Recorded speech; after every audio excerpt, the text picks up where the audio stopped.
Okay, magandang hapon po sa inyo lahat. Ito po si Dr. Jeff Ho. Nandito po tayo sa clinic at tuloy po natin yung ating live consultation. No? Meron tayong pasyente sa harap ko, 60 years old. No? Okay. At ang reklamo po ninyo ay yung pinakareklamo ninyo. Parang ina-asthma ako. Parang daw ina-asthma. Eh, bakit sinabi mo parang ina-asthma? Ngayon po, ay magundog ka ng... Meron na kayong asthma dati? At alam mo na ba po ninyo kung makatake kayo ng asthma? Anong maririnig ninyo pala, be? Yung Parang may hisip ano? pag matulog ka. wheezing, Pero o parang pito-pito. Ganon. Eh sa ngayon po, meron po ba? May narinig po ba? Wala na eh. Okay, so kagabi wala rin. Wala naman. So, bakit sinabi nyo parang may asthma? Kasi may gamit kayo inhaler? Oo. Hanggang ngayon, every day.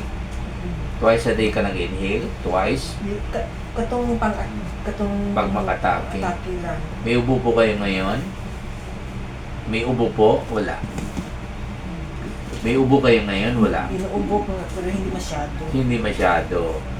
So, ilang araw na po yung ubo ninyo? Mga 2 weeks. 2 weeks. So, Makati po yung lalamunan ninyo? Makati? Minsan po, minsan. Minsan. Tapos, pero wala kayong wheezes, ha? Wala. Wala. So, may cough kayo, dry cough, no? At saka Makati. Wala kayong fever. Wala kayong fever. Wala naman. Pero yung sinus ko parang... May sinus. So, parang clogged nose. clogged nose. Maka ng uso. pag sinabi natin sinus, dapat yellow ang sipon, mabaho. Wala naman. Eh, wala naman. Ano Dapat lang yan, Dok? may lagnat. Wala rin. Sa ngayon, wala kayong lagnat. So, dapat pagising sa umaga, masakit ang dito kasi nandyan yung sinus eh. Frontal sinuses.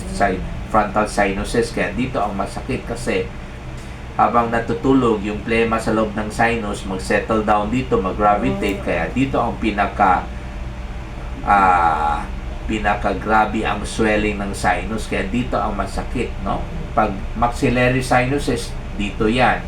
So, pag meron tayong maxillary sinusitis, dito ang pinakamasakit pagising sa umaga. Kasi ito yung floor ng sinuses. Dito po nag-gravitate yung plema. Eh, hindi naman masakit dito at masakit dito pagising sa umaga. Hindi naman po, no? Clog lang ang nose. Pag clog lang ang nose, ano lang po yan? Dahil po sa allergy sa ilong. Kaya namamaga yung lining ng ilong na tinatawag natin na nasal terminates. Kaya po, barado po yung ilong. Lalo pag yung sipon nino ay parang watery lang, transparent, parang tubig. So, hindi pa po yan sinusitis. Allergic rhinitis lang po yan. Ha? So, sige. Clogged nose, another problem. So, hindi pa naman kita na-examine pa, pero sa kwento po ninyo, kung asthma, meron siyang allergy sa baga. Kasi allergy of the lungs is precisely bronchial asthma, no? So, meron din siyang allergy sa ilong kasi clogged nose. Hindi na po Makati ang lalamunan ninyo, Makati. Minsan Makati ang lalamunan. So, meron siyang allergy sa lalamunan or allergic pharyngitis. So, parang gipakyaw. Ano bang Tagalog sa gipakyaw? Kumbaga, inangkin niya ang lahat klaseng allergy. From the nose, allergic rhinitis, to the throat, allergic pharyngitis, to the lungs, bronchial asthma. How about allergy ng balat? Meron kayong history ng allergy sa balat? Wala. Wala. So, yun ang wala sa kanya. Nasa lahi pa po ninyo ang asthma. Okay, so nagpa-examine na naman kayo ng nagpa-laboratory test. So, hindi ito related sa asthma kasi wala naman tayong makikitang asthma dito sa blood chemistry. Pwede sa CBC. Pag meron kayong allergy sa ilong, lalamunan, or lungs, ang makita natin sa CBC ay mataas po ang eosinophils. Kasi ang eosinophils, ito yung tatak ng allergy sa ating dugo. Eosinophils, no? Ito yung isa sa mga white blood cells na binibilang sa complete blood count. Hindi naman po mataas. So, maaaring na meron nga kayong allergy pero hindi po active. Hindi po active. Kasi pag hindi sinusumpong yung allergy natin like asthma, katulad sinabi niya, wala naman yung wheezing, no? hindi sinusumpo masyado yung katin ng lalamunan o kaya yung baradong ilong, ay yung eosinophils natin ay normal. So para bang hindi pa active masyado. Pero barado yung ilong ninyo ngayon, hindi. Hindi naman. Kagabi, hindi rin siguro. Kaninang umaga po, May nanigarilyo ba sa bahay? sa baba namin. Yung So- usok nga. So malanghap niyo yung usok. Ayun ang kalaban ninyo. Yun po ang magkakos ng allergy. So anyway, sa CBC, makikita po natin na kung anemic ba siya o hindi. No? Ang normal hemoglobin sa mga babae ay 120 to 160. No? Yung new unit ito, 120 to 160 grams per liter. Yung old unit is 12 to 16 grams per deciliter.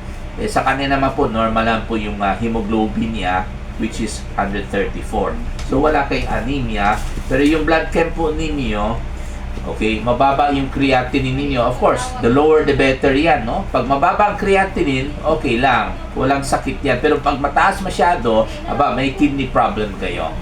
Yung uric acid niyo mataas ng konti, okay? Yung total cholesterol mataas, pero ang mataas sa total cholesterol niyo ay yung dalawang masamang taba sa dugo. One is triglyceride, mataas po yan, which is bad fat. The other one is LDL, which is the bad cholesterol. May gamot po kayo sa uric acid? Wala. Wala po. May gamot rin kayo sa triglyceride or bad cholesterol? Wala rin. Never been taking medicine, no? Para sa itong mga masamang taba sa dugo, no? Never, no? Okay, so kadalasan pag sabay po magtaas ang uric acid, yung triglyceride at saka bad cholesterol, ito yung tatak ng overeating. Siguro lately marami kayong kinain, no? Ayun, masama po yan. Masama talaga. So anyway, hindi naman gaano mataas. Although except yung triglyceride din yung almost times 2.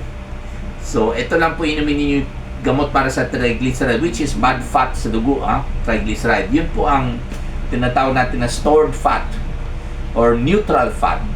Okay, ang pinanggalingan ng triglyceride ay hindi lang po galing sa taba. Although triglyceride is a bad fat, pero ang origin ng triglyceride hindi lang po galing sa taba. Kasi pag sumobra tayo sa kanin, yung kanin magpataakyat ng triglyceride. Okay? Kasi yung kanin, ano yan? 6 na carbon atoms, no? Okay? Ito po mag-contribute sa 3 carbon atoms sa triglyceride. Kaya mag-akyat talagang triglyceride ninyo, okay, pag sumobra kayo sa kanin or any carbohydrate for that matter, no? Kanin, busog na kayo, dagdag pa kayo ng kanin. Busog na kayo, dagdag pa kayo ng pansit, bihon, sotanghon, yun po ang magiging triglyceride. Busog na kayo, inom pa kayo ng juice at saka soft drinks, yung carbohydrate nila ay mag-contribute sa pag-akyat ng triglyceride. Kaya po, ang tawag natin na sa triglyceride is stored fat. Pag sumobra ang kinain ninyo, ito po ay mag-circulate sa dugo ninyo at eventually, ma-deposit po sa bilbil at saka sa atay ninyo. Kaya meron kayo fatty bilbil at saka fatty atay. So, ang laman ng fats sa atay at saka sa bilbil ninyo ay yung triglyceride. Kaya ang tawag natin sa triglyceride is stored fat because it is stored inside the liver or stored inside your belly or bilbil. Okay, so kung gusto niyo magpababa ng triglyceride, huwag kayong kumain ng sobra. Malapit ng busog, itigil na po ninyo. So, yun po ang number 1, no? Okay? Number 2, huwag kayong uminom ng alak. Kasi yung alak, which is ethanol, yung 2 carbon ng ethanol, pwede siya mag-contribute sa 3 carbons ng triglyceride. Kaya, ang alak talaga ay nagpapaakyat talaga ng triglyceride. So, bawal talaga yan, no? Hindi po totoo na ang red wine ay good for the heart. I beg to disagree. Pag alak, ethanol, pumapatay ng laman sa katawan natin. Hindi lang yung laman ng atay, pati laman ng utak, pinapatay na yung brain cells. Okay? So, yung bad cholesterol naman ninyo, sumorba lang po ng konti. Well, pwede kayong uminom ng gamot sa triglyceride kasi mataas talaga. Pero yung uric acid, pwede kayong mag-diet. Yung bad cholesterol, pwede kayong mag-diet lamang. Okay? May high blood po kayo? Wala. Okay. So, meron kayong mini-maintain na gamot ngayon. So far, meron? Wala. Wala, Yung sa allergy lang yun. So may, Cetirizine. may allergy ka pala. Katong sa cetirizine, pag mahirapan akong Bakit kung magkamot kayo, may allergy kayo sa balat? Wala. Sabi niyo wala, di ba? Wala. Tapos mamaya kamot kayo, ano ba yan? Akala ko, lahat ng allergy nasa pagkatao mo eh. So anyway, ganun lang po, no? So ang gamot po sa triglyceride, ang binibigay po natin palagi ay fenofibrate, 200 mg capsule, 1 capsule, once a day after dinner, okay, for 1 month. Kung kailangan talaga uminom ng gamot para sa bad cholesterol, which is LDL, well, ang reseta ko palagi ay simvastatin, 20 mg tablet, 1 tablet once a day after dinner rin po. At kung kailangan uminom ng gamot para sa uric acid, ang binibigay po natin ay allopurinol, 100 mg tablet, 1 tablet, pwede once a day or twice a day, pwede 3 times a day, depende po kung gaano kataas yung uric acid level, no? Hindi po ako masyado nagreseta yung bagong gamot sa uric acid, okay, like febuxostat, okay, kasi once a day lang po yan, no? Pero hindi natin ma-adjust yung dosage kasi isang preparation lang po yan, which is 40 mg, no? Samantala, pag allopurinol, pwede natin i-adjust ang dosage, pwede once a day, twice a day, or 3 times a day, depende po sa uric acid level ng dugo ng pasyente, okay? So maraming salamat po